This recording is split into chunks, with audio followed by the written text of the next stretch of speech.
Hello friends, welcome back in this another video. So आज हम देखने वाले थोड़ी फायरबेस की कॉन्सेप्ट समझते हैं। फायरबेस यार काम कैसे करता है।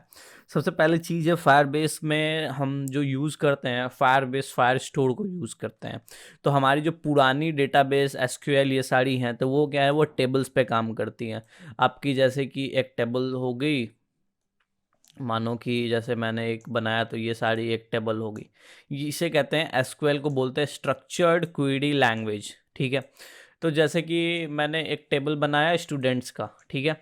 तो ये स्टूडेंट्स का टेबल है, तो अब क्या है कि मुझे इधर नेम लिखना है, इधर स्टूडेंट्स के एज लिखने हैं, इधर उनके वो आधार कार्ड के नंबर डालने हैं, इधर उनकी रोल नंबर जो होगी वो डालनी है। ठीक है।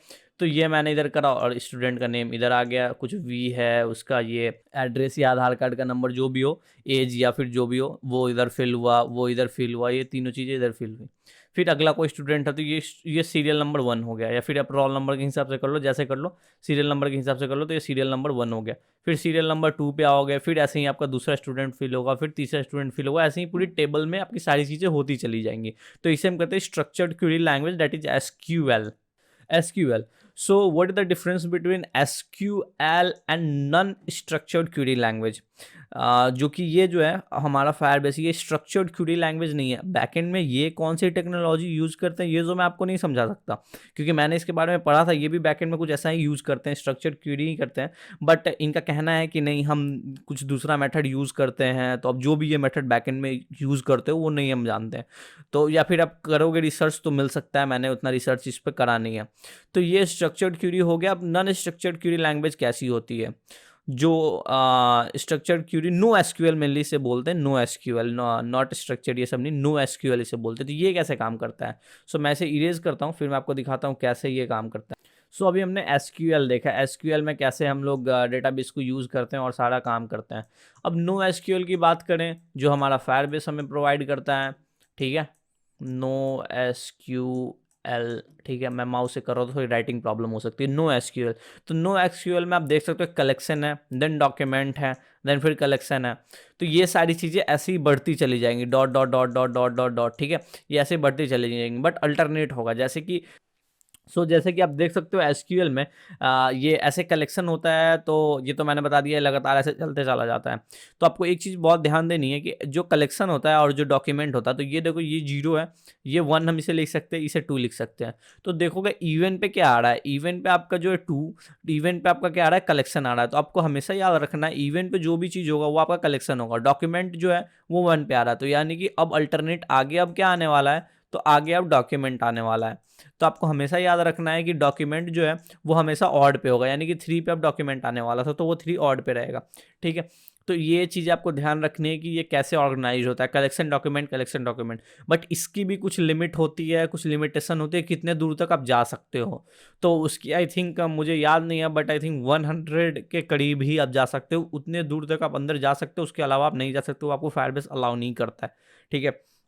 दूसरी चीज़ क्या है कि फायरबेस यार हम यूज़ करने आते हैं, तो फायरबेस की प्राइसिंग क्या है और ये सारी चीज़ें क्या हैं। तो फायरबेस आपकी रीड राइट इन सारी चीज़ों पे आपका प्राइसिंग करता है।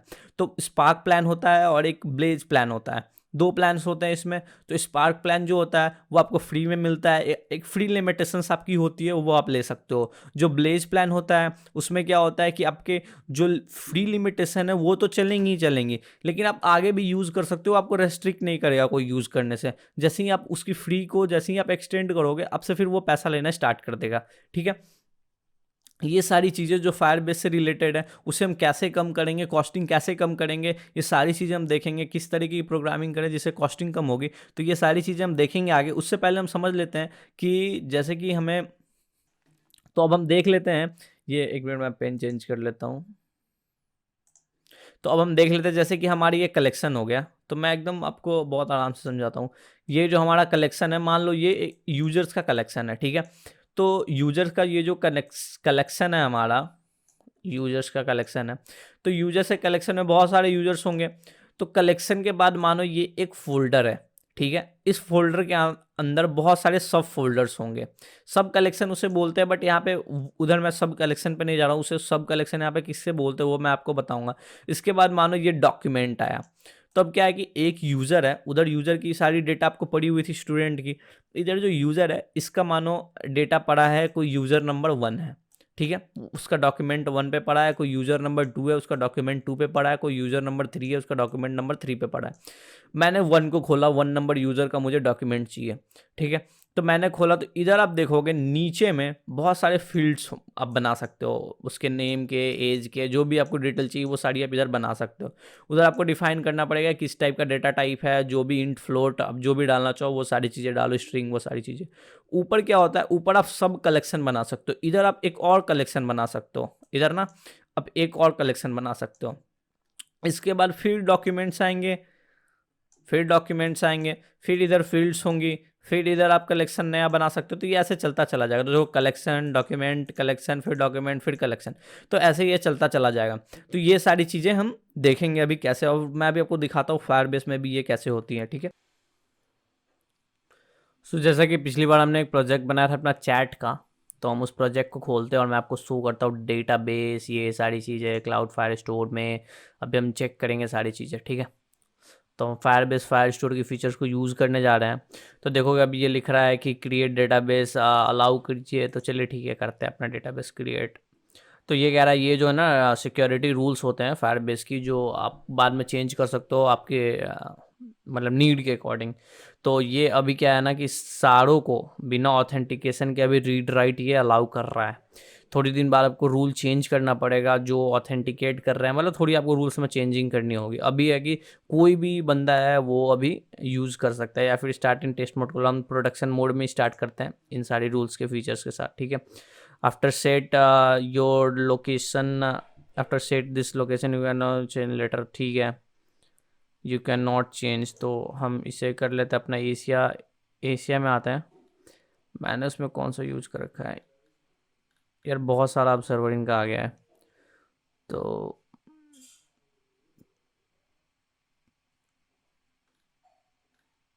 कौन सा, चलो यार ठीक है, यूएस सेंट्रल ही रहने दो, इनेबल करते हैं।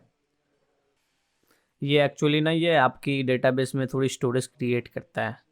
तो अब आप जो आपका सर्वर पड़ा है उधर आपका कहीं ना कहीं कोई एक स्टोरेज आपका क्रिएट हो चुका है, तो आप उस स्टोरेज को यूज़ कर सकते हो, और फ्री जहाँ तक है वहाँ तक तो कर ही सकते हो, उसके बाद तो पैसे देने ही होंगे।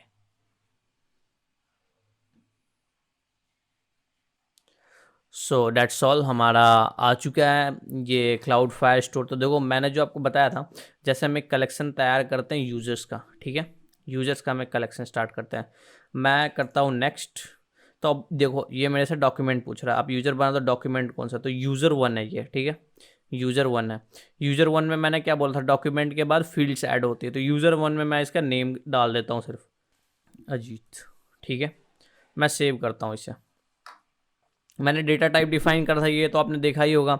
जैसे आप ऐड फील्ड करोगे तो देखना इधर स्ट्रिंग टाइप, ये आपको ये सारी चीज़ें इधर देखने को मिलती है, इतने इतने टाइप की ये टाइप डेटा टाइप ये यूज़ करता है, ठीक है। तो एक यूज़र तो हमने बना लिया। दूसरा यूज़र क्या है, यूज़र 2, और इसका नेम, और सॉरी ये सारी चीज़ों को थोड़ा आपको अच्छे से करना होगा।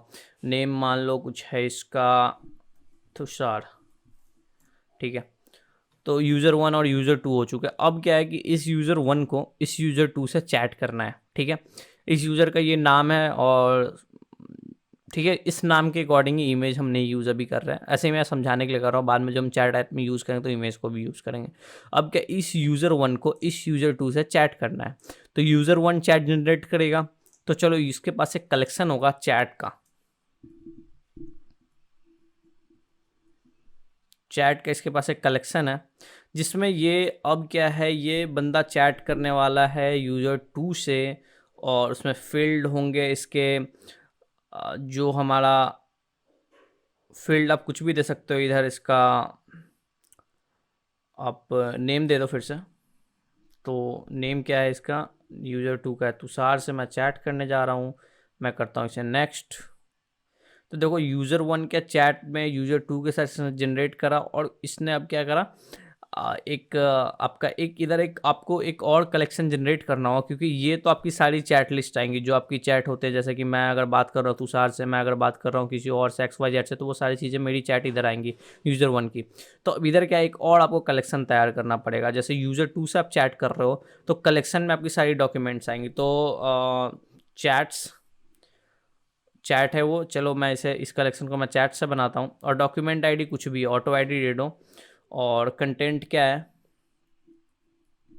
कंटेंट है हाई। और फील्ड, दूसरा फील्ड आप दे दो टाइम स्ट्रैप। तो इधर से आपका सर्वर टाइम स्ट्रैप ले लेगा। तब जब डालना चाहो तो मैं आज डाल देता हूँ 6 दिसंबर का, 6/12/2020। ठीक है, टाइम तो कुछ भी रहने दो यार, 0000।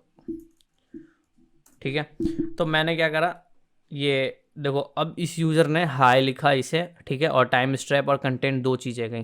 ठीक है, तो यही सेम चीज़ जो होगा जब हम चैट जनरेट करेंगे, तो यूज़र 2 के चैट में और जो फील्ड होगी वो हमारा जो होगा यूज़र 1 आएगा करके, और उसका नेम आएगा अजीत, और फिर वो सेव होगा। और इसके बाद जो कलेक्शन बनेगी चैट्स की, तो जो आईडी उधर होगी, उधर जो आईडी होगी वो सेम आईडी इधर भी आपको रखना पड़ेगा, ताकि आपकी वो इशू ना आए। वैसे वो सेम आईडी ही जनरेट होगी, क्योंकि दोनों एक ही टाइम में वो जनरेट करेगा।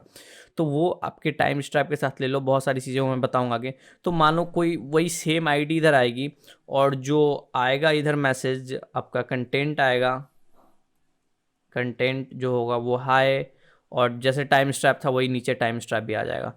तो अब दोनों यूज़र का क्या हुआ कि सेपरेट हो गया चैट। मतलब कि इस यूज़र का जो चैट है उसके इसके फ़ोन पे अपना चैट दिख रहा है। अब ये बंदा यूज़र 1 से बात कर रहा है, ये अजीत से बात कर रहा है, ये किसी और से बात कर रहा है, ABCD XYZ किसी से भी बात कर रहा है। तो ये यूज़र 2 का चैट है सारा, ये यूज़र 1 का चैट है। जो ये यूज़र 2 से बात कर रहा है, ये यूज़र 1 का चैट है। तो दोनों की चैट सेपरेट हो गई। तो इससे हमने क्या मतलब हासिल करा, हमने ये करा कि अब क्या है कि यूज़र 2 अगर अपना चैट डिलीट करना चाहे तो वो कर सकता है, बट यूज़र 1 का वो डिलीट नहीं होगा उसके फ़ोन से। लेकिन अगर आप चाहो तो ये फीचर भी डाल सकते हो कि भाई जो डॉक्यूमेंट आईडी मैं इधर डिलीट कर रहा हूँ वो उस चैट में भी वो डॉक्यूमेंट आईडी डिलीट हो जाए, तो डिलीट फॉर एवरीवन कर सकते हो। तो ये सारी फीचर्स बहुत इजी हैं। व्हाट्सएप बहुत टाइम लगाया इन सारे फीचर्स को लाने में, डिलीट फॉर एवरीवन ये वो आप कर सकते हो, दोनों तरीके से डिलीट हो, बहुत ईजी है, बहुत सिंपल है, करेंगे आगे। So that's all for this video, मिलते हैं नेक्स्ट वीडियो में। मैंने आपको एक एक चीज़ बता दिया, देखो डॉक्यूमेंट कलेक्शन, फिर डॉक्यूमेंट, ऐसे ही चलती चली जाएंगी सारी चीज़ें, और करेंगे इसे तो और बढ़िया से समझ में आएगा। सो दैट्स ऑल, आपको ये जानना बहुत ज़रूरी है, और जाने, शेयर करें, दूसरों को ना पता हो उनके पास शेयर करें, चैनल को सब्सक्राइब करें और मुझे सपोर्ट करें, और आगे बढ़ाते चलें, मैं भी वीडियो डालता चलूँगा। Okay, thank you, that's all.